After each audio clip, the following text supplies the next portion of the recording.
Hi, everyone. I wanted to talk a little bit about the Atlanta Fed GDP Now metric because it's pointing to growth in Q2.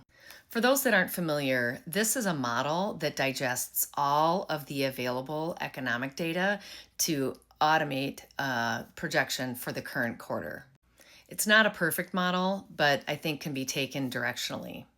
In Q1, the model's final forecast was a negative 1.5% growth, and as we know, it now has come in at negative 0.2% of growth.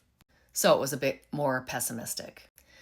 The first projection for Q2 came on April 30th and was 2.4% growth. This went as high as 4.7% growth in early June and now has settled down to 3.4% growth as of this week.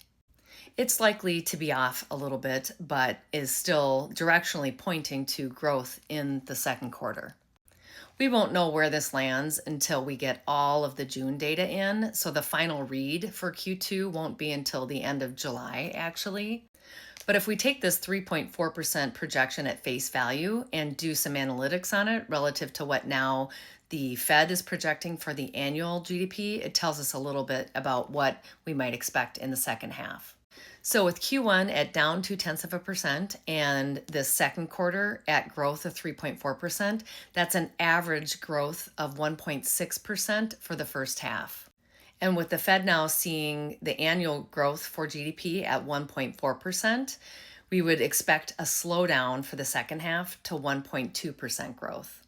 So while it's possible that Q3 drops significantly, Q4 could grow to get to that average of 1.2%, that tells us it's unlikely that we're going to be facing a recession, which technically is defined as 2 consecutive quarters of contraction. And as we know, the model's only as good as the data that's coming into it. So this 3.4% projection for Q2 could very well fall.